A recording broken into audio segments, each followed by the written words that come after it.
You're listening to a Frequency Podcast Network production. The Brock and Dalby Podcast. This is the Brock and Dalby Podcast. Welcome to Tuesday. My name is Brock. I'm Dalby. I owe you an apology. I Yeah. don't know how much of your money you actually put down on the Arctic Cats, but unfortunately the undefeated streak has come to an end. Oh, you took your first L last night? 5-1 loss against our newfound rivals, Light Blue. Just can't be trusted, Light Blue. Kids got their first taste of an L, eh? Yeah, it was tough, man. It is tough being the coach of a bunch of kids in a losing effort. Like, I will say, these last couple of games where we've been winning and winning well, it's been really easy. The kids are all upbeat. All right, let's get out there and do our thing. We're doing great. But now all of a sudden I got 8 kids standing beside me who are like, we're gonna lose. And I'm like, oh no, I have to try and motivate these kids to get through the rest of this game. Now, is the kids' fault or is it Dalby's fault? I don't know, man. It's Can tough you to put the say. blame on a bunch of like 8-year-olds? Listen, I didn't play the game. I'm fairly certain I could have scored on their goalie if I had been allowed to go in. But it's U9 soccer, so I just have to stand on the sidelines and tell them what to do. So are you apologizing for the kids sucking? No. I'm not saying that the kids sucked. We were just outmatched yesterday. They had a good team, man. They were doing set plays and stuff like that. I'll say, like, it did really open my eyes to the fact that I am the coach for no other reason than no one else wanted to. Because the coach on the Light Blue team was doing strategy. They were running plays. There was drills before the game and the warm-up. So are you apologizing that you're not as good as the other coach? Is that what it I am is? definitely apologizing for not being a very good soccer coach. I can show up. I got the balls. I brought the balls to the field. I did the substitutions. But beyond that, I really am realizing why I did not go into coaching as a career. So I have to apologize because we've been talking for the last couple of weeks about how great this team is, and you've been telling people that we should be betting on children's soccer. Well, I'd like to think we're a fan base, so you let us down too. So You guys are the Arctic Cat fans? yeah, we've been supporting you these past few weeks. I apologize to all the two-strokers out there who believed that this team was going to go undefeated for the season. But Sorry. like I said to the kids yesterday, it's just one loss. We got a chance to bounce back. We got a big game next week against the red team. So Hopefully there's no apologies after that game. This is the Brock and Dalby Podcast. We chatted about that band, the Velvet Sundowner, I think it was. It has been confirmed that they are officially AI. There was a lot of speculation because this band had put out 2 albums in June, 1 in July. They'd reached over like 500,000, 750,000 streams on Spotify, and everyone online was questioning it. But there was a statement that was released yesterday that said, the Velvet Sundowner is a synthetic music project guided by human creative direction and composed, voiced, and visualized with the support of AI technology. it's the word synthetic that I feel like lands the hardest in terms of just feeling icky. Their bio now reads, this isn't a trick, it's a mirror, an ongoing artistic provocation of designed to challenge the boundaries of authorship, identity, and the future of music itself in the age of AI. So they're claiming that this is like a social experiment kind of thing of like shining the mirror back on society. But I think the question is like, do you think that that's what they intended from the beginning? Or do you think that's just what they're saying now that the jig is up and everybody knows that this isn't a real band? It's 100% that. I mean, I don't know. I don't know if I can get behind listening to AI music. Apparently, it was made here in Canada, if that softens the blow a little bit. Well, and it was exactly what I said yesterday. It was made with that Suno website where that's the thing is like if someone went in and wrote the lyrics, and we still don't know, but if someone wrote the lyrics and got AI to do the music and the vocals, like at least there was some creativity there. But I've made songs on Suno as like bits for the show that we were very open about being AI. It takes like a minute and a half. Oh, you can just type in like a chat GPT prompt, one sentence, and it'll give you a song. It's funny, I was chatting with a buddy about this last night, and he said, well, what's the difference between, say, EDM music and AI music? And at least with, like, you know, EDM, DJ kind of stuff crap, someone still has to take that and physically remix it and put like effort into it. Well, that's just it. With AI, like you can just type out a sentence and the computer does everything in putting the song together. Whereas with like, I know that EDM has like that stereotype of like, it's just a guy on his laptop hitting play or whatever. But before that, someone's got to edit it. Someone has to craft those sounds in that order in a way that they feel will elicit a response from the audience. So there is, it's different layers, I think. Yeah, versus I feel like AI music is kind of like, it's like eating a Beyond Meat burger. I feel like if you didn't know, then you won't mind. But when you find out, you're like, yeah, I noticed the difference. I think the biggest thing, like with the Velvet Sundowner songs, is like they don't sound bad. Like honestly, it is impressive how far AI has come in being able to generate realistic sounding music. It fooled a million people. Well, it's like ordering like a knockoff jersey from one of those wholesale sites from China, where if you look close at it enough, exactly, you can find a little like, you know, when you start listening to the Sundown songs, like you can hear like the warbles in the vocals and all that stuff. If you really pay attention to the lyrics, you kind of notice, oh man, they're not really saying anything, which is not unique in music sometimes, but still, like it just doesn't have the heart in it. But if it's just on in the background, a lot of people won't notice. It's going to be weird that in the future, you're going to have to specify if you like human music or AI music, because this is just going to get bigger eventually. I mean, these guys have 1 million followers on Spotify, something like 500,000 monthly streams. If a band gets that big, at some point, organizations like the Junos and the Grammys are going to have to look at like, are we giving awards for the best AI-generated songs and albums? Eventually, there's going to be a show like The Voice where they're all going to be sitting there with their backs turned, and the show's going to be called, I Can't Believe It's Not AI. They turn around, and it's just some computer programmer standing on stage. The Brock and Dobby Podcast. We went and saw the new Jurassic Park last night, which actually was pretty good. I'm not gonna lie. Really?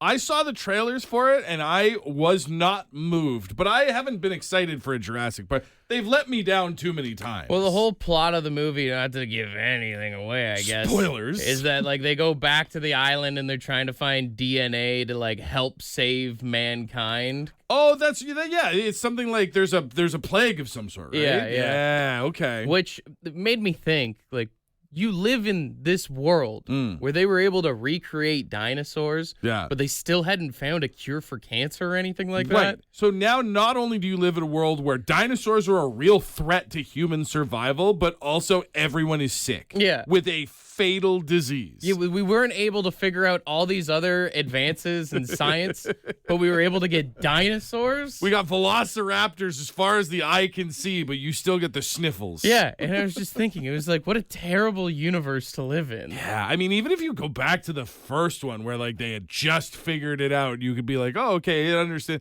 Like even that universe just seemed like a bad idea. You just had rich scientists doing ungodly things to bring back dinosaurs. Well, think about it like this. Everything that has happened in our world has happened in their world, plus dinosaurs. Right, yeah. You know, it's kind of like living in a superhero universe. Like, I think everybody always thinks, like, oh, superheroes are so cool. But if you were to live in a Marvel or DC world, that would suck so bad. Well, that's just it.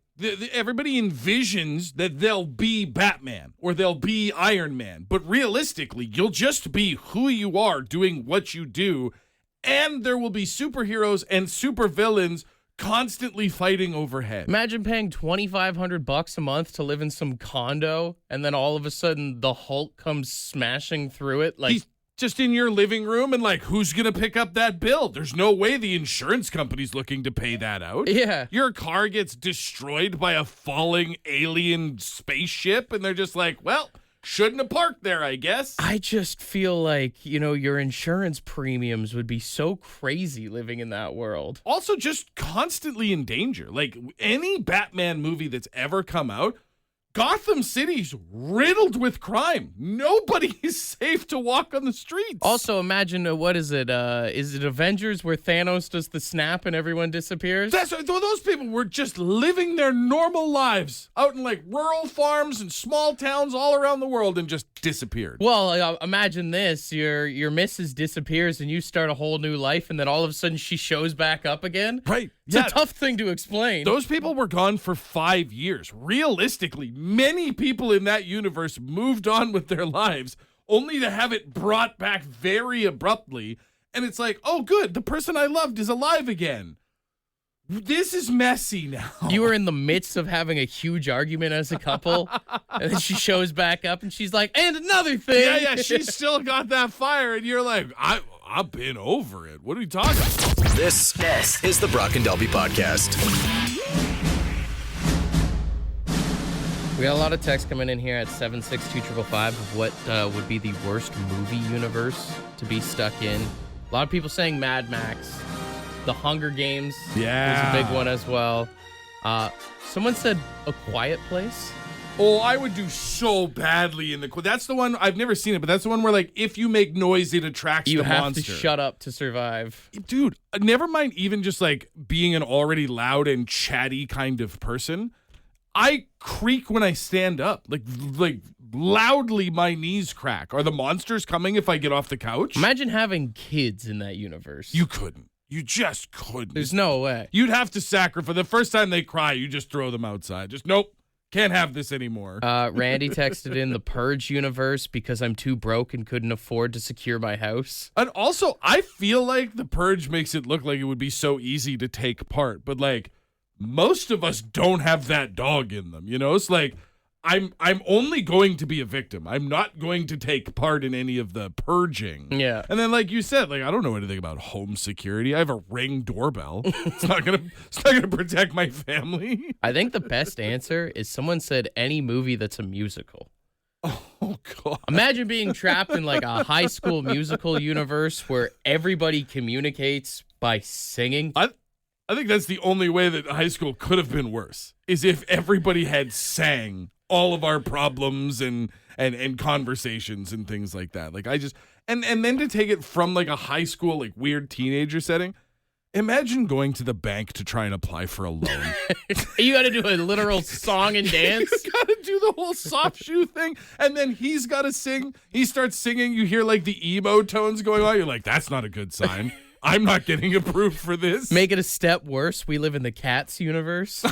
So now you're dressed up like a furry cat. Yeah. And everything in your life is sad and sung. You go into the doctor to get your test results and he starts singing to you. That's so depressing. You have to take a crap in a box on top of that. The Brock and Dalby Podcast. Do you remember the name Anthony Scaramucci?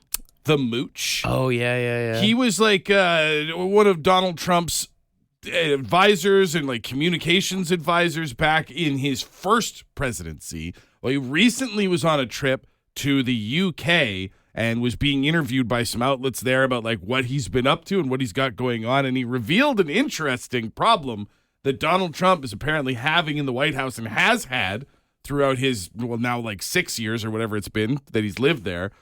And that is that apparently he cannot watch adult content on any of the computers there. You can't watch porn? He's been griping openly for all these years that all of his favorite websites are blocked on his computers at the White House. I mean, I guess it makes sense. But at the same time, he lives there. That's the thing. So he should have access to it if you think about it. If you look, the Wikipedia article on the White House calls it the workplace and domicile of the President of the United States. So as much as it does make sense that he probably shouldn't be able to pull up the hub while he's sitting in the Oval Office. Sure, he still lives there. He should be able to get a little screen time. It is the man's home. He should be able to fire up the laptop in the privacy of his own home when he's not on working hours. You know, I usually don't agree with old Donnie Boy on too much there, but I mean, I'd be pretty choked if I went home and I went to open up the hub and it was blocked off. That's the thing I wonder is like, because obviously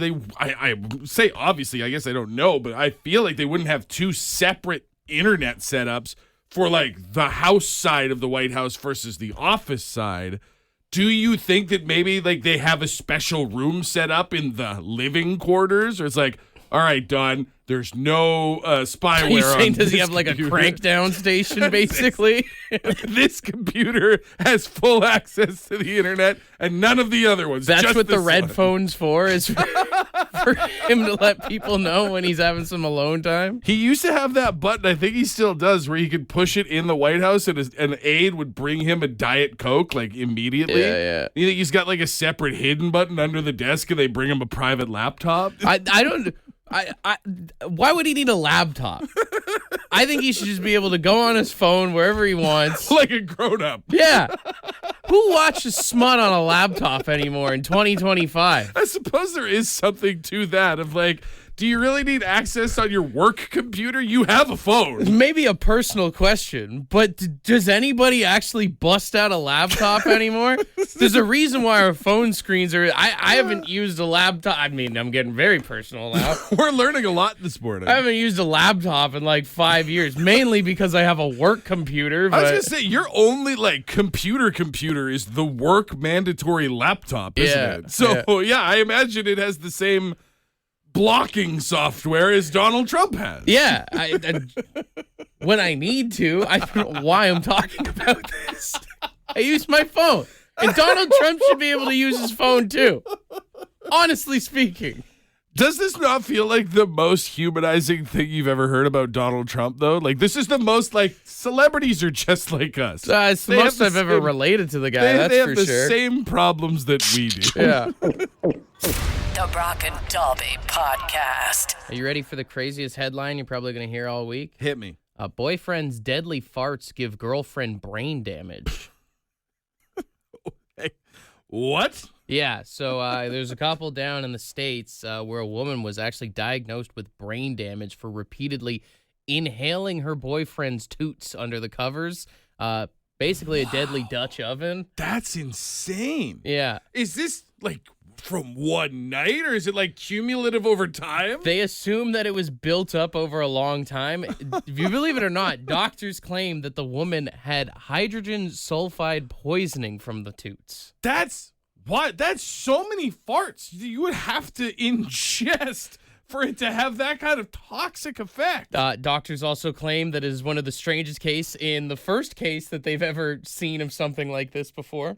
Yeah, I mean, he must have been doing the pull the covers up thing, right? Like, those can't just be free range farts. Well, this guy needs to be studied, honestly. Like, Yeah. what is his diet? Just beans and Taco Bell? I mean, not even necessarily just studied, but, like, he can't be allowed to roam free.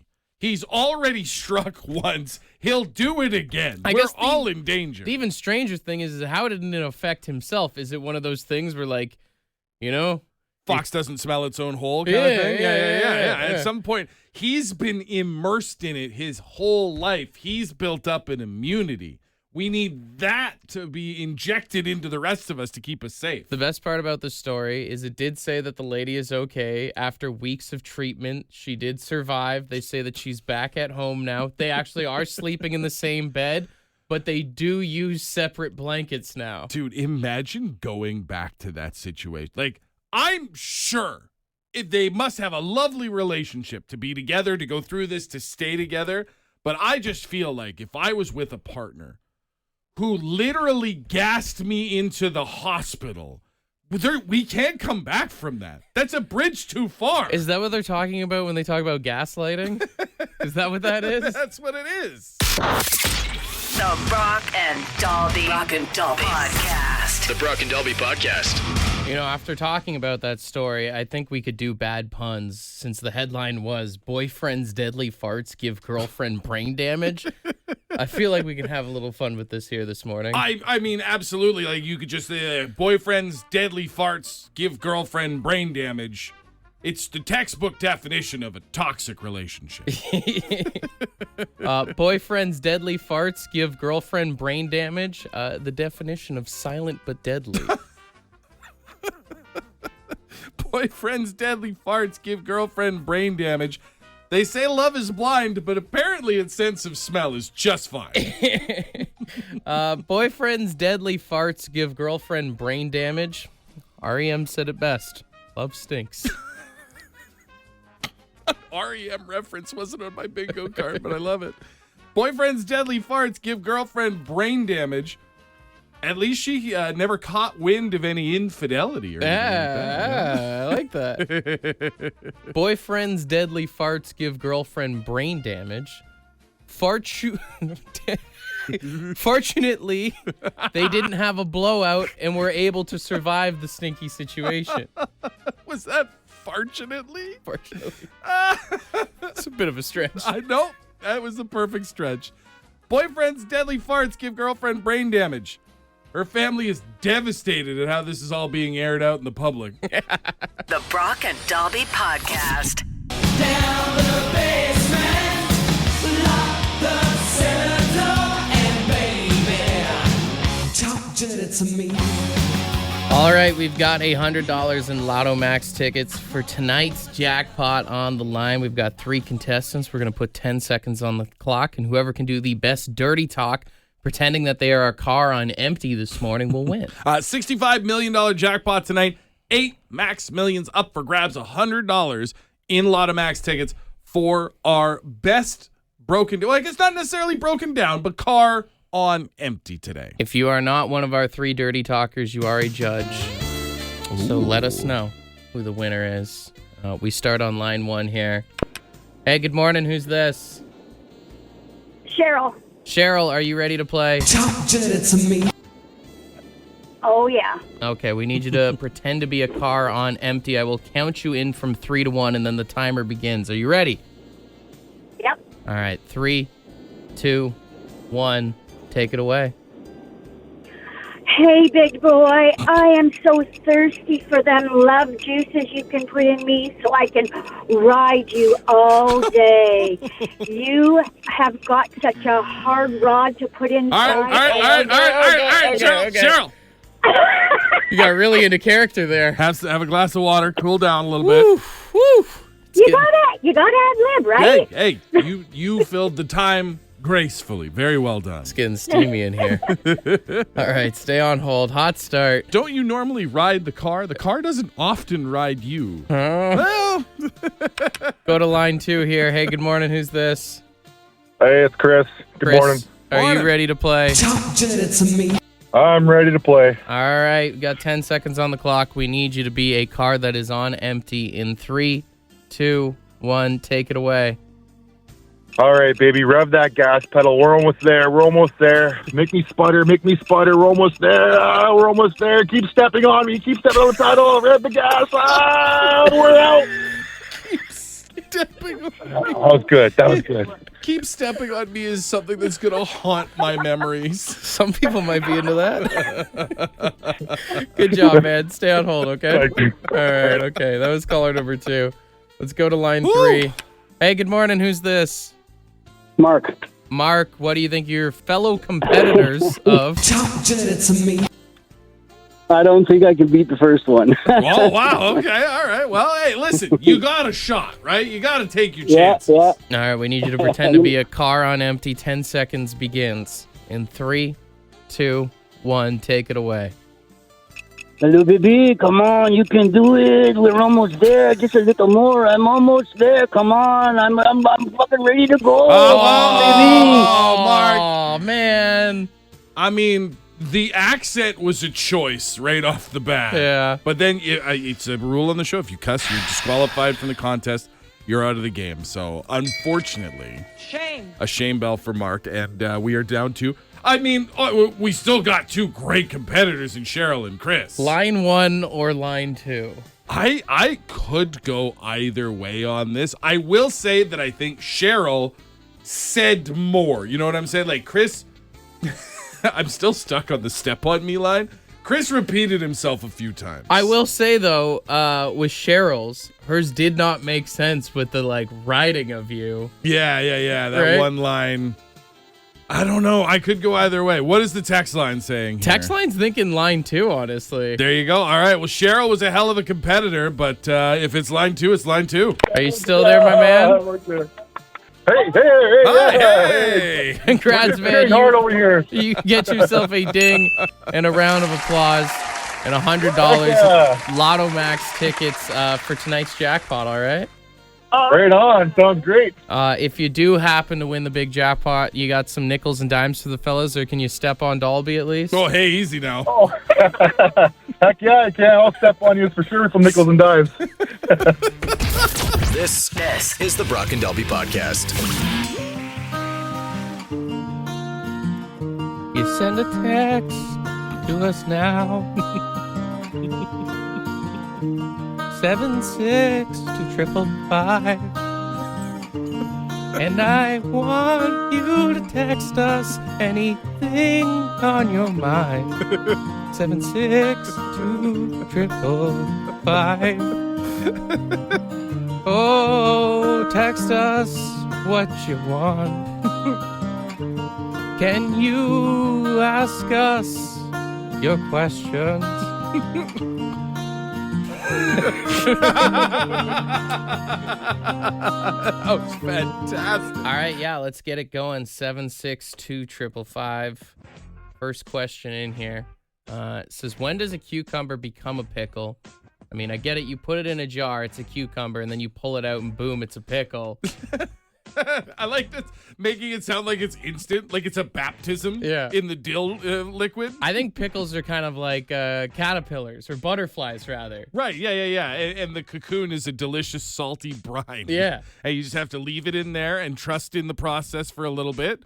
And then you are rewarded with delicious food. Wouldn't that be nice if you didn't have to work out? If you just had to climb into a brine for like a month or something and then hop out shredded as hell? Dude, you have to take like a week's vacation and you just go into a cocoon and you just come out and like you're healthy, you're in good shape, everything works. Imagine if I could go into a cocoon and come back on this show with a full head of hair. I would take all of my vacation days. If you can figure that out, that's $1 million idea that right would there. Be banked, man. Someone else texted in and said, how has Rick D's voice not changed in my whole life? I expect answer from you Radioheads. Well, he's an undead vampire is the thing. I feel like those old radio guys just found a voice. Because, I mean, anyone who has a radio voice, that's not their real voice. But the older they get, it just becomes who they are. That's the thing. It's like if you do something over and over and over again, it becomes muscle memory. So yeah, back in the day when the style of radio was to put on a really over-the-top voice, they all just found it. And then if you were successful, like Rick Dees, who had a monster career, by the end, he probably had trouble not talking like I wonder what it was like having one of those old radio guys be your dad, where he's like, hey, get down here. Well, I think that's the thing is like, do you find that you get recognized when you talk in public? Yeah, and I do find it weird when people go, do your radio voice, and I'm like, eh. That's not really a thing anymore. Our radio voices are just kind of our voices. But I think, like, I wonder if back in the day, like, Rick Dees went to the grocery store and just talked into, like, a normal, like, hey, what's up? What's going on? Yeah. And then people would, like, to prove he was actually Rick Dees, he'd have to put on the smooth voice. Mm-hmm. Someone said, what would chairs look like if your knees bent the other way? Oh, I don't know. I think you just sit in them reverse, wouldn't you? I can't. Well, the thing is like the chair goes down and then forward and then your knees wrap around the front. So would you sit in chairs backwards? Yeah. Do you know what I mean? Like you go down and then your butt would go back and then your feet would plant on the ground that way? Toilets would be a lot more confusing than just regular chairs. Oh, and I feel like public bathrooms, the toilets would all like stare at each other. Yeah. Would you have to like hop around it to get on? I don't know. Saddle up like a horse? Mm-hmm. Yeah. Someone said, why didn't they let us use #1 pencils in school, only #2? I don't know what a #1 or a #3 or any of the other pencil, like there's all this big fuss, especially like my generation where they would do like some of the Scantron tests. And you had to use a #2 pencil. Right. I've never used any other pencil. Why are you yelling at me like I have options? I don't even know if they sell #1 pencils. I think there's like different shadings if you do art, but I really don't know. Yeah. If you buy like specialty kits, there's all kinds of different things out there. But in my world, there was standard #2 pencils and mechanical pencils, and that was it. Final one here says, going in for my first prostate exam. You boys got any advice or tips? I haven't reached that age yet. You got a prostate exam yet? I haven't gone for one, and now that I think about it, I mean, I'm just months away from 42. I probably should. I mean, one. I think maybe don't eat. I think that's kind of a Well, I think a your guideline. your doctor will tell you, like, if you've got a fast or whatever. I think the biggest thing to avoid is not food; it's eye contact. Yeah, I think you just, hey, if you walk in a stranger, just hope that that's how you walk out. The Brock and Dobby Podcast.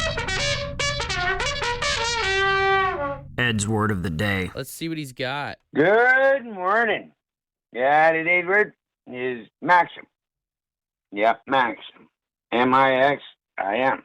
Maxim. Like the magazine? And it's a short saying or expression of universal truth or advice. Well, truth and advice can be good. Advice can suck sometimes, but anyways, normally it's good. And, that's just what does it, I guess. Have a great one. Cheers, you're up. So what is it? What is it? So it is maxim, just like the magazine, but in the terms of like the definition of the word, it's more like, it's kind of like sayings. Like, when someone says, don't count your chickens before they hatch, that's a maxim. Like, that's an example. So it's like, if someone gives you pithy little one-liner advice. The grass is always greener on the other side type crap. They're giving you maxims. Yeah, it's a general truth, fundamental principle, or rule of conduct. Basically, one-liner life advice you'd probably find on a word of a day calendar. That's a maxim. Keep your head up kind of thing. And that's kind of what the magazine was, right? Like, it was just a bunch of pictures of hot girls with a couple of little one-liners in them. I always thought Maxim magazine was a dirty magazine, just based off of the covers until I saw it, and then I bought one time, and I was very disappointed. It was a letdown. You were expecting more than you got. Yeah, it wasn't Maxim. It was very minimum, to say the least. Want to be a part of the podcast? Leave a message on the Bad Line. The Bad Line is the answering machine for the Brock and Dalby Show. To get the number, text the word BAD to 762-555. Thanks for listening to the Brock and Dalby Podcast.